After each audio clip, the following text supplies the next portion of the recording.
Hello, everybody. Welcome to the Buckeye Weekly Podcast. I am Tony Gerdeman, here as always with Tom Orr. Tom,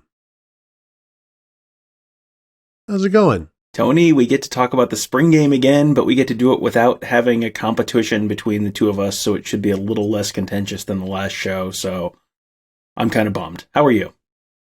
Yeah, I prefer the contentiousness, the contentiety. No, I think I was right, contentiousness. No, I enjoy that as well. Sometimes things get a little out of hand where we have to take stuff off air, and that gets uncomfortable. But maybe we should just keep that on air so that everybody can be uncomfortable. It just becomes a cringe show for everybody. But yeah, so this is our rewatching of the spring game, stuff that we saw on TV that we didn't necessarily see firsthand, or maybe stuff that was confirmed. Just, some added insights going through and rewatching, because as we were just talking about, it is a very different viewpoint. You mentioned the Jordan Hancock thing. Mm-hmm. Yeah, there was a play where we were sitting there watching, and from where we were, you could see that Jordan Hancock there was a play down the left-hand sideline. It would have been on TV. It would have been the top of the screen, right-hand side. I really should have written down the context of this play if I was going to talk about it directly off the top of the show, but live and learn. Jordan Hancock, from where we were sitting, you could tell very clearly he was pulling on, I think it was Jaden Ballard, back of his jersey the whole way down the field. When you watched on TV, it was like they had two angles, and boy, it looked like a good, clean play. And from where we were, it was like, boy, that should have been called pass interference. But yeah, so you get a different view from depending on where you are. A lot of times I'm on the field, so watching on TV is the first time I really get to see what's going on in the game. We saw a lot more in person this time than we do typically. So, but yeah, you end up learning some things watching from a second angle for sure. So we're just going to go back and forth and share some things that we saw anew, or whatever, some thoughts. And Tom, I would like to go first because I need to apologize, not to you. No, not to you. Maybe apologize to myself a little for choosing Denzel Burke as my spring game defensive MVP, because it should have gone to Kye Stokes. We heard his name. We saw him. Believe me, we saw him live and we talked about him live. But then after the game, I go ahead and give Denzel Burke my spring game MVP because of a couple of passes that he broke up and really good coverage that he had against some very talented receivers named Marvin Harrison Jr. But then you go and watch, Kye Stokes is just everywhere. And he wasn't just doing it against Devin Brown and some walk-ons. He should have picked off C.J. Stroud at the end of the first half. He was very energetic in the running game, stopping the run. He was covering Joe Royer Emeka Ibuka maybe down the seam at one point against C.J. Stroud. Like he was, I'm not going to invoke Malik Hooker's name, but in 2016, Malik Hooker had a spring game for the ages with some, I think he had a pick six, maybe he had 2 interceptions in that game. Kye Stokes, still just a true freshman, has a ways to go, but you can't leave that game without being impressed by him. All right, I'm just going to read you verbatim a line from my notes. Ready? Kye Stokes was everywhere, even against Stroud, Malik Hooker-ish, ? So, good job. Nailed the first one, bud. Yeah, I think I did pick Kye Stokes as my defensive player of the game, yes. And rewatching it on TV, it was like he was even better than I was remembering when I said he was the best defensive player in the game. Yeah, he was everywhere. I don't think he was ever really out of position. He had some good breaks in the ball, and as you mentioned, and as I mentioned, he was not just doing this against Devin Brown. He was breaking on C.J. Stroud passes and breaking them up. I mean, it was real impressive. There's a lot of talent back there, but you go back to previous seasons where Josh Proctor in 2019, by the end of the year, he was playing meaningful snaps in that Fiesta Bowl against Clemson. The year after that, Lathan Ransom, true freshman safety. By the end of the year against Alabama, he's playing meaningful snaps in the national championship game against Alabama. Like these are, and against Clemson in the Sugar Bowl as well. It feels like Kye Stokes is probably, I'm not expecting him to be a day one starter. That's not a realistic expectation, and there's enough talent there that they probably don't need him to be. but it feels like he's on track to be a contributor at some point this season. Yeah, I don't know what Jim Knowles' dime defense looks like, but if you need a sixth defensive back on the field, that's my guy. I don't know if they want a corner there instead, but you get him on the field and just figure out a way to make that happen. But I'm with you. I don't expect to. I don't see him beating out Ronnie Hickman. It is interesting, though, that you don't see Ronnie Hickman making those same plays, but it's also a matter of, well, stay away from Ronnie Hickman. You know, the quarterbacks don't go near Ronnie Hickman, and then you try to challenge a freshman instead, and he steps up. And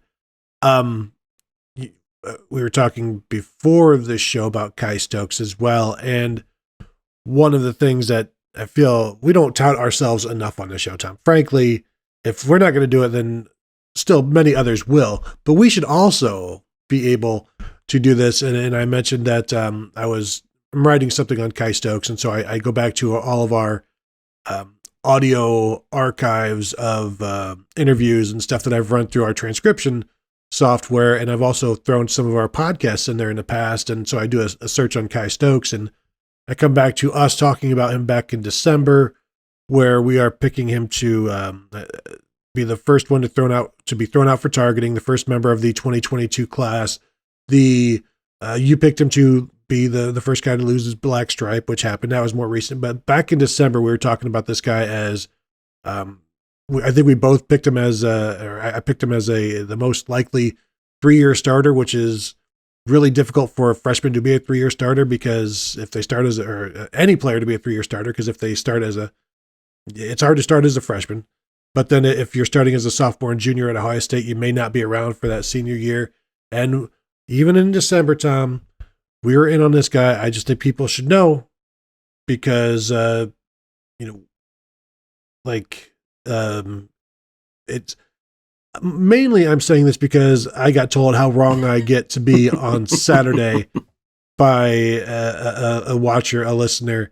And so now I'm kind of lashing back out at that. I think the most important part of this process is that Tony transcribes all of these podcasts, and he's just not giving them to you just out of spite. That's, I think, my main takeaway from that.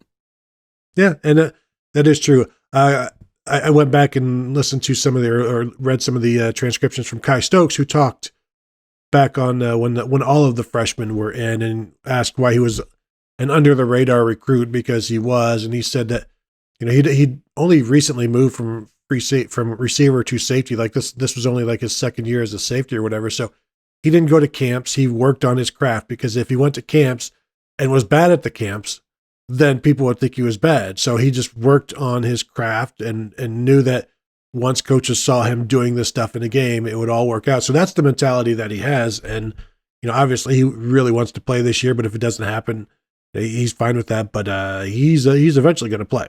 Yeah, he's on track to play this year. I think you're going to see him early.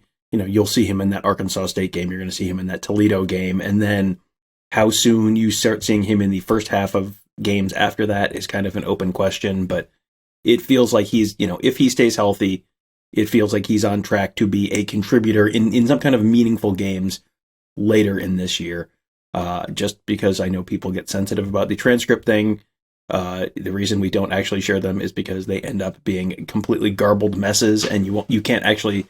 It's just like, why would Tony say Kye Stokes, rutabaga, watermelon, power washer? Like, what does that even mean? And it's like, well, the transcription software is not actually that good yet, so that's why we don't actually share those. So save your angry emails, unless you want to send them to Tony, and Tony's address is no, I'm kidding. So all right, next guy I wanted to talk about. I want to start talking about an offensive lineman, and he's someone we talked about a little bit after the game.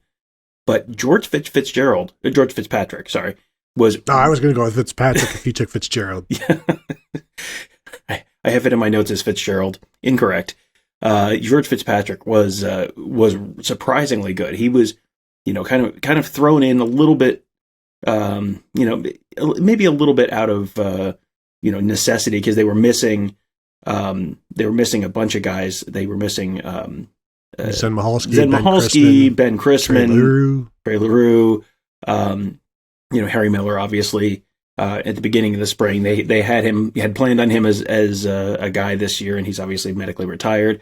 but you're missing essentially like a whole second line of offensive linemen. So, you had, Donovan Jackson playing left tackle for, the first time the second line came out.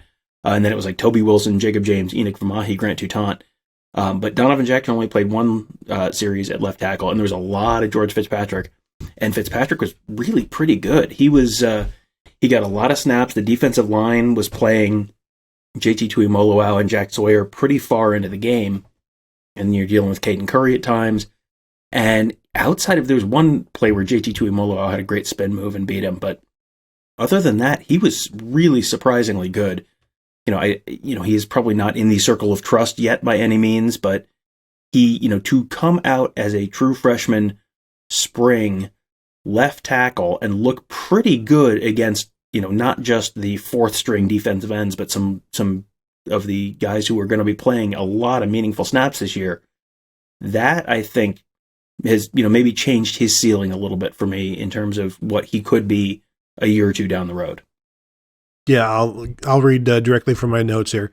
George Fitzpatrick was really good, and I'm with you. And you talked about it as we were sitting there watching the game, where you mentioned that Fitzpatrick, from what you had watched, was doing well, and I wasn't bothering to watch because at that point I even said it on the post game. Like I thought Enoch Vamahi had gotten some snaps at left tackle, but I was seeing 66, seeing 68, thinking it was 66, and then you go back and watch it, and you pay attention to him a little bit, and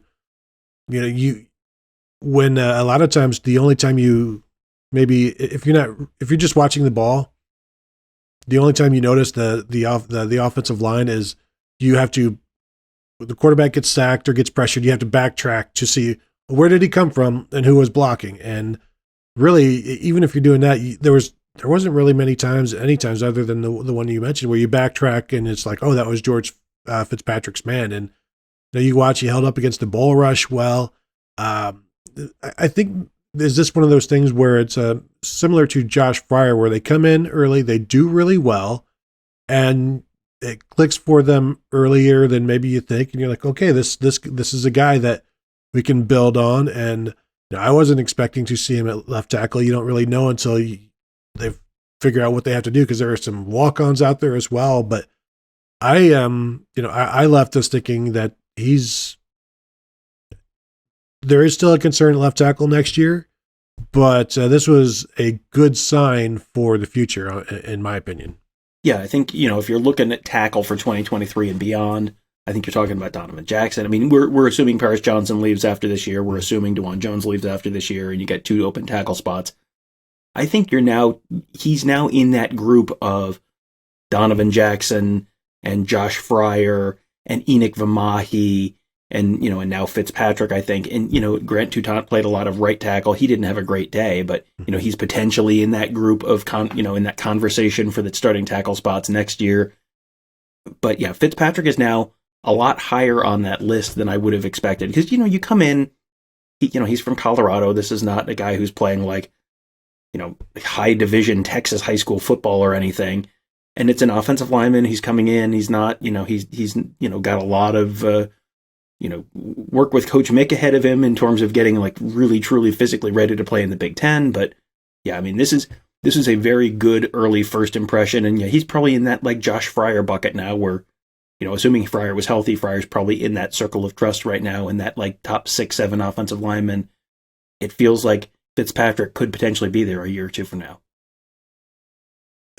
Josh Fryer's bucket, it sounds like like a chicken place, right? You can do it Fryer, Fryer, or you go with the last name. Either way, I bet that would make some tasty chicken. Something you just mentioned. Yeah, go ahead. And that's how you get your weight up to play in the Big Ten. Exactly. Something you just mentioned that I also have written down as one of the things here is the spin moves from JT Tuimoloau and Jack Sawyer are ridiculous. And it's this change up after bull rush, and then they drop in the change up of the spin move, and it caught. I think it got everybody at one point or another. And I can understand Jack Sawyer being able to move that quick, but watching JT Tuimoloau do it, it is so fast. Now, that can also be dangerous because you take your eye away from the ball and you can get blindsided as you come around the spin. But we've seen it so much in the NFL. Dwight Freeney used to do it. It's become this popular thing. It's a thing that guys do now. They even do the half spin fake and then come around. I don't know if we saw any of that on Saturday, but the turning your back to the ball is like no big deal anymore. But these guys are so good at it, and the footwork that is required. The pass rushing where Jack Sawyer was also able to get low at times and get around, and that was one of the things that Bosa's and Nick Bosa getting the hip level and all of that stuff, and but then you throw in these spin moves from these two dudes, and it's I'm not going to blow smoke and say they're going to do this or do that, but that's just fun to watch when those two guys are doing that against whomever. Yeah, and the whomever is kind of an open question on some of this because there was a lot of shuffling on the offensive line.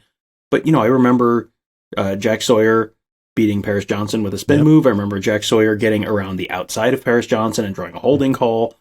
Paris Johnson had, I think Paris Johnson had a better day than I thought he did watching live. He did not have a great day by any means, but it was okay. But you're going up against two, what sure seems like two of the, 4 best pass rushers in the Big Ten, maybe that list is not quite as long as 4. I mean, those are two guys who can bull rush you, who can go inside, who can go outside, and you watch those, and there was not a lot of those tackles were not getting a lot of help on Saturday. They kind of simplified the blocking schemes because they were sort of simplifying the pass rush schemes, but man, those guys were doing a lot, and I think you're going to, our team's going to have to keep running backs in to help block. Our team's going to have to keep tight ends in to help block. Like, well, now that makes the covering the pass routes a lot easier if you have to keep an extra guy or two in to block. And, you saw some pretty good push from the interior of the defensive line too. I think the defensive line, the defense on the whole was way better than I expected. I mean, like the offense, quote unquote, won the game. But man, the defense was so much better than I was expecting. And yeah, the pass rush was a big part of it. And, the other thing that you saw at various points was you saw Jack Sawyer drop into coverage. You saw Caden Curry drop into coverage. And it wasn't like, they're just in like the flats, 2 yards downfield. It was like Jack Sawyer's, 8-10 yards downfield at times. Caden Curry's taking big drops there. That's going to, you've heard them talk all spring about confusing the quarterbacks, just all the different looks that they're giving you. That was the simplified version, like the way, way, way dumbed down simplified version of the Ohio State defense. And they're doing some unpredictable stuff. Yeah, I came away overall, and this was my next note, which was given how plain they kept the defense. Like the defense had a really good day, I felt like, and I'm going to try and have Ross Fulton on the Morning Scoop later on this week to chat about that. But yeah, it felt like, man, you could sort of start to see some of those pieces and some of the overall system looking pretty intriguing for the fall. Yeah, the Jack Sawyer dropping back into coverage. I wrote about this, did like a gimmicky A through Z thoughts on the spring game on Sunday, but it was 4th and 2, and CJ Stroud was throwing to Marvin Harrison on a quick out, and Jack Sawyer dropped back between exactly like precisely between Stroud, where he's going to throw from, and where the ball is eventually going to be thrown at the sideline. And so you can't throw it over him because you can't get the loft and still get it there without it getting batted down, and you can't throw it just straight at him because he's going to knock it down. So he had to throw it more towards the sideline. Marvin Harrison wasn't able to catch it, and it goes out of bounds. And that's just one little thing in terms of the different aspects of this defense and what you can ask from a guy like Jack Sawyer, because we think of him as just as a pass rusher, but he dropped back into coverage a couple of times. You mentioned the defense is one of your things. That is also one of my things. Just the overall discipline of it, the lack of big plays, the lack of broken plays. When a guy cuts back, there's usually somebody there to like waiting for them. But they're pretty gap sound in that aspect, and but obviously there's still, you're not going to fit every gap because that's what the blocking does. And the overall, though, I was impressed. I also liked they did a pretty good job of switching in the secondary. And I'm not Ross, and Ross can get into this more. Where I don't know if it is like cover fours thing where they are taking deep fourths of the field, and because I saw a couple times where corners and safeties would switch back and just let one guy go, and the touchdown to Royer was one where Jair Brown initially had the receiver, but then had to continue dropping back to get Joe Royer, and he was right there with him, but that was just a good throw by Kyle McCord to a 6'5" receiver on a 6-foot corner. But there are other plays where the corners and the safeties switched and it worked out and in that red zone area, and they were able to break up some passes. So the communication in the secondary looks like it's pretty darn good.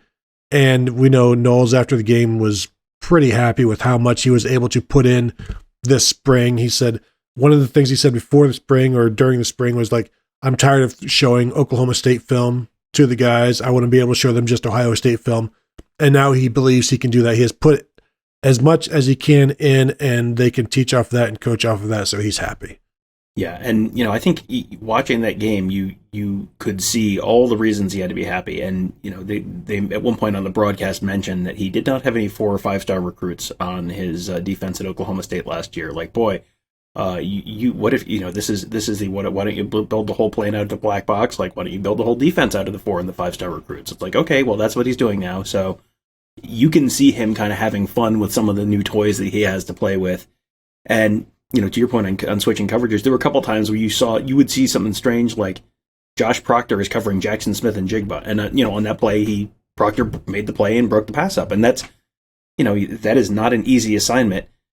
I came away with like Josh Proctor thinking Josh Proctor didn't play a whole heck of a lot, but what you saw out of him was like, okay, it seems like he's well on his way to being a contributor this year. I think at the broadcast they said he was he told them he was 80-85% right now, which that sounds crazy to have him running around at 80-85%, and he was very limited in what he did. But if he's still progressing, and he's not 100% yet, but he's looking like, okay, this is someone who looks like he's in the right spot.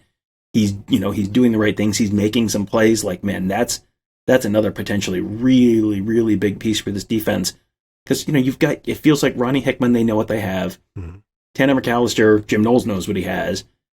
If you've got Josh Proctor at that third safety spot, feeling pretty good about that, and then you've got, Court Williams, he didn't play, so he's still kind of a little bit of a question mark to us. The coaches presumably have a better sense for what he can and can't do right now, but, you have Court Williams there, you have a Cameron Martinez there, you have a Kye Stokes, so a bunch of Andre Turrentine on Saturday. I mean, there's a bunch of guys back there where if you've got 3 you're feeling pretty good about, and you maybe have another guy or 2 that you can add into the mix there, this being a safety-driven defense, if you feel decent about your safeties, that's that gets you a long way towards a successful season. Ryan Day did mention the safeties as something where they want to feel good about a few more guys. Like, I feel like the safeties are kind of the offensive line of the defense, which where they feel pretty good about maybe the first line of guys. But after that, it's like, boy, you'd like to have a couple more guys in that circle of trust. If they can get there, that, I feel like you saw what this defense could be this fall, and that should be pretty exciting for Ohio State fans. I'll go next and get back to the offense. I thought Donovan Jackson was also really good at left guard. Didn't really see any issues from him. Strong against the run. I think he's going to get stronger there. He got pushed a little with some bull rushes, but still gave quarterbacks plenty of time to throw. And obviously the future is very bright for him. But I thought DeJuan Jones was really good. Never saw any issues from him at right tackle. Matt Jones, no issues on the right side there. And Luke Whippler were fine. So really that first unit of the offensive line, Paris Johnson had his issues, but I think obviously that will get cleaned up, and it is what it is. But I really liked what I saw from Donovan Jackson. A good showing. One that needs to happen was perhaps the biggest question mark coming into the spring. Not that he was really a question mark, but relative to everything else on the offensive line. So I was impressed with him. Thought he did a pretty good job. Yeah, you could see why they feel pretty good about that first team offensive line. You know, as you said, Paris Johnson wasn't perfect, but you know, if you have a right side of the offensive line, you know, Whippler and Jones that you feel pretty good about, that's, you know, having a whole side of the offensive line you feel real good about at this time of year, that puts you in about the 99th percentile of offensive lines across the country. Everyone, you know, virtually no one is returning 5 starters on the offensive line. And anytime you're moving a guy in to a new starting spot, that's always a little bit of a question mark. Ohio State has the luxury of having a guy who was functionally almost a starter last year in Matt Jones, plug him in at right guard. Paris Johnson was a starter last year at another spot, so plug him in at left tackle, and he's, you know, working through some stuff still. But Donovan Jackson, it seems like they're very comfortable with. The second team offensive line not quite being what you'd want it to be this time of year, that is like rich person problems. So that's that is not a real bad thing to have this time of year. But you're right. I mean, it was just like, I have a bunch of notes about, you know, times certain pass rushers beat certain offensive linemen. I don't have anything in here about Dwan Jones. I don't have anything in here about Matt Jones. It was just they were good all day. It felt like Luke Whippler too. You know, he feels, you know, he looks like he's come a pretty good way this offseason. So yeah, I think they should feel pretty darn good about the right side of that offensive line. A couple other things that I had down. Boy, if Caden Curry was going to just sort of follow on the Jack Sawyer path and just be 1 year behind Jack Sawyer and all the stuff he was going to do, like, boy, this is a lot like what it would look like, huh? Like, they're kind of playing the same position, and Curry was blasting around the end. And, you know, Curry had probably, you know, under last year's spring game rules, Curry probably would have had 2 sacks. You saw him dropping into coverage like they had Sawyer dropping him in coverage. It just, you know, he just was a real disruptive force, and it just feels like, boy, he's maybe a little more physically ready just because he's a little bigger than Sawyer was this time last year. But man, it looks like Larry Johnson just kind of has that defensive end assembly line cranking again. And, you know, if you told me that at the end of the year, JT Tuimoloau and Jack Sawyer and Caden Curry were 3 of the top 4 defensive ends on the team, like, if you told me that, I wouldn't think you were completely crazy. They're not there yet. Caden Curry's got some more work to do. But if you told me by the end of the year that's where they were on the depth chart, it would not be, you know, that's not a completely like, oh, come on, like, that's not possible. It will be interesting this year to see how Jim Knowles reacts to any lack of production from the defensive ends, from like the established guys, and if he pushes Larry Johnson to get the younger guys in, or if it's, you know, we saw Zach Harrison and Javonte Jean-Baptiste start again, and is it their understanding of the defense? Because I don't know. You've paid $2 million for a defensive coordinator.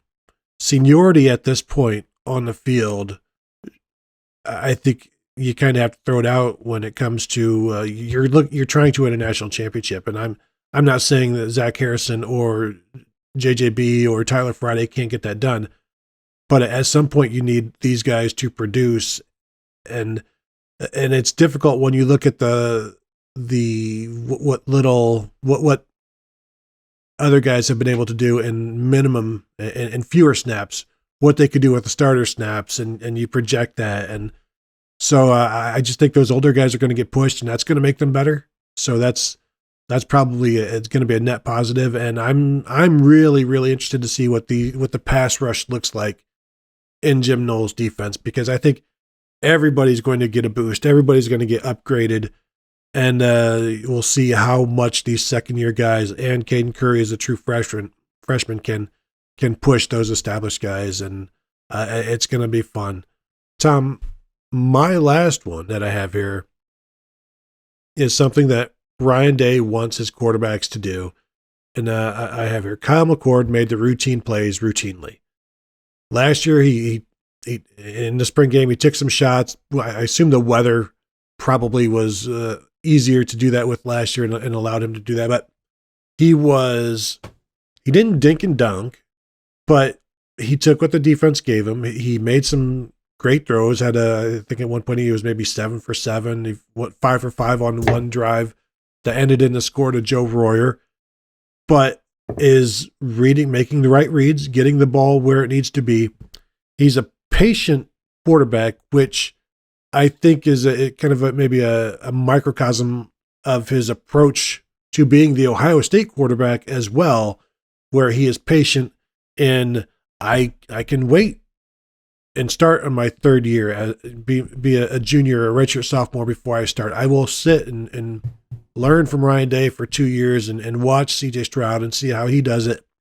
Get some time here when I can, but his patience as it applies to his future, I think he uses that, and he seemed to use that in his game as well on Saturday, where he didn't need to take any unnecessary risks. He knew discretion being the better part of valor with this win. Devin Brown is still learning that, and he learned it. And we saw him, missing some throws downfield because it was very difficult to throw. Kyle McCord was instead took what the defense gave him and ended up helping me win the fantasy championship, which is probably the most prestigious competition that you and I have had in the history of the show. So anyway, Kyle McCord, he reminded me a little bit, there was obviously a lot of discourse about Dwayne Haskins, and then Justin Fields was at the game on Saturday. So those two guys were kind of top of mind. And Kyle McCord feels like he has sort of mastered what Justin Fields did his first year. Dwayne Haskins in 2018 had to win, he had to win the game. The only way they were going to win the game was Dwayne Haskins was going to have to make plays. And so Dwayne Haskins had, I don't remember how many interceptions he had. Not a ton, but 7, 8, something like that in 2018, I think. He was forced to make more plays than Justin Fields did, because Justin Fields had a 2,000-yard rusher on his team. And Justin Fields had, better wide receiver talent on his 2019 team than they had on the 2018 team. It just, you look at the, you look at the whole picture of the offense.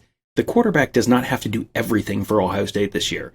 CJ Stroud is going to make a lot of plays, but also they have Travion Henderson, but also they have wide receivers or running backs who you get them the ball in space and they can do a bunch. You don't need to, perpetually be forcing the ball downfield. Kyle McCord seems like he's kind of gotten that. He's sort of internalized that message from Ryan Day. It does feel like there is a little bit of a cycle of the true freshman comes into the spring game and feels like, well, I have to make a play. I really want to make a play downfield. And, last year Kyle McCord made one or two of them, and kind of that sort of stuck out a little bit. The conditions were not quite as good for Devin Brown this year, so he didn't make as many of those downfield. But, once you get a little further into the offense, CJ Stroud was not heaving the ball downfield a lot. It was just kind of take what the defense is giving you. Ryan Day likes when CJ Stroud does that. Ryan Day undoubtedly likes when Kyle McCord does that. And Devin Brown is just going to kind of, you can see the game still being a little fast for Devin Brown. There was one where it was a 4th and 5 or so, and there was a little bit of a rush, and you could just see the thought bubble over his head just say, oh crap. And he tried to force it into a receiver who was double covered and 3 yards short of the sticks. It was that's what a freshman quarterback looks like. A true freshman quarterback in his first spring, yep, that is exactly it right there. Kyle McCord, it was very cool, calm, and collected, stayed back there, took what the defense gave him. That is undoubtedly a sign of maturity and growth in that Ryan Day offense. And Ryan Day, Kevin Wilson, Corey Dennis, they've all got to just really love that. Last thing I had, I am real defense heavy for some reason, but it felt like we saw more of Jaden McKenzie than I was expecting. And even more than I thought watching the game live. He just, and it wasn't, he was a little bit like Noah Potter, where you didn't see him early in the game, but later in the game, and he's going up against, walk-on interior offensive linemen, so okay. You can put a little bit of an asterisk on it, but he was making plays. He was impacting stuff. He was getting into the backfield. I don't know that I think he's going to be a starter this year, but he seems like he could absolutely be a valuable piece for them in the interior of that defensive line. That's they have pretty good depth at 3 tech and at nose this year, but it feels like he is maybe more of a part of that conversation than I would have said a week or two ago. Especially when you counter that with where was Jacoby Cowan and where is he now, in the portal. And Jaden McKenzie has been around for a while now and has fought and is trying to get through that depth chart. We saw Jerron Cage able to do that, where it took him 4 years before he really got there. And so, yeah, it was good to see Jaden McKenzie. We talked after the instant reaction show, shoot, we didn't even mention Noah Potter, and he was out there a lot and making plays. So we should definitely, as you mentioned, Noah Potter, he played some defensive end. He was playing defensive tackle earlier in the game, in the spring game, and then moved out to defensive end and was having success out there as well. And no, he had to probably had a good time out there given his last year at least of dealing with injuries and illnesses. So that was really good to see out there. It's not something new I learned, but seeing the tight ends used how they are, Tom, I know this is the spring game and this is what happens in the spring game. And you think this is the year, but the way this defense spreads the defense, or the way this offense spreads the defense out, and it just leaves a tight end over the middle, just like, hey, I'm open, throw me the ball.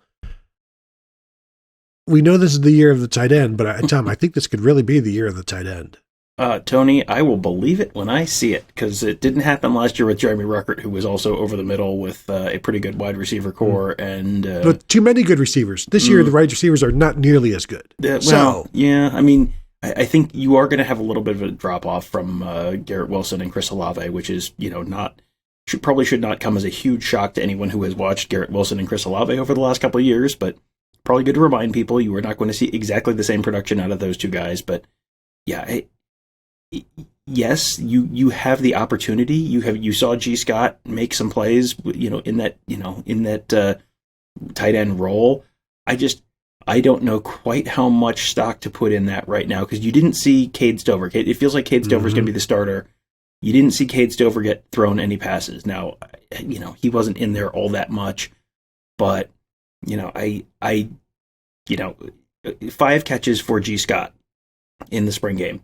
Does any Ohio State tight end beat 5 catches this fall in a single game? Oh, in a single game? No. Does any Ohio State tight end match 5 catches in any single game this year? I wouldn't be shocked if I have to bet yes or no. 5 catches for a tight end.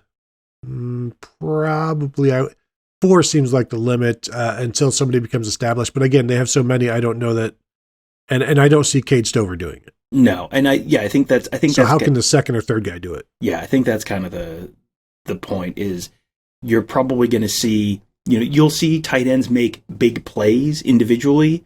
I mean, go back to the Sugar Bowl against Clemson. There were 3 touchdowns by tight ends. Luke Farrell had, I think, 2, and Jeremy Ruckert had 1, I believe, or vice versa. But you have seen Ohio State tight ends make big, impactful plays.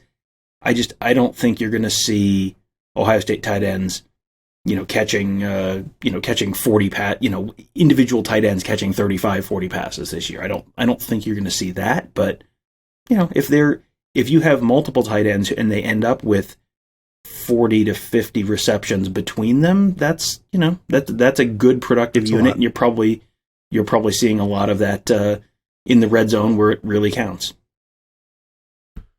Yeah, I'm with you there, Tom. I just I want to buy in. I want to invest, but this is like the one time when you see it in the spring, it's like, no, it's very much an infomercial for the tight ends. You're like, ooh, I'd like that. And it's like, when are you going to use a solar powered vacuum? Like, I will use it. Just let me, I want it. I want to buy it right now. And it's like 2 a.m. You've been drinking. It's like, I want to buy this. And it's like, let's just wait. Let's wait it out. So we know it's the year of the tight end, Tom, but we'll see if it is truly the year of the tight end later this season. Anything else you have that you wanted to touch on before we go? I just like the idea of you sitting in the basement of the FBI building in the TE Files office with your I Want to Believe poster on the wall and a picture of, like Marcus Baugh catching the touchdown against Penn State in 2017. Like, man, that's I think I will be the Gillian Anderson here. I will be the Dana Scully. I will be the tight end skeptic. You can be the true believer, and we'll see if we ever catch the cigarette smoking man who's calling the plays for the Ohio State offense this year. The photo, the poster, it won't be like a UFO. It'll be Ryan Hamby with his hands on the football and his feet in bounds in the Texas game. Wow, I'm normally the king of too soon in this podcast. But good job, bud. So apologies to the Hamby family on that one, but that will do it And to some of you Buckeye fans who might still be upset about that, well, let it go. Don't let it go. Keep that burning in your heart forever. Keep you alive, and it drives you, and to never let that happen again. So thank you all for watching. Thank you all for listening. And please continue to enjoy all of the wonderful shows here on the network. You got Gives and Bank dropping some stuff now with some commits going on. You got Kevin Noon's Big Me Kickoff. Alex is around the Oval. Tom, the Morning Scoop. Every day almost, it seems. I'm losing track at this point. But all of that good stuff for you whenever you need it. So thank you all for tuning in, and we will talk to you guys later.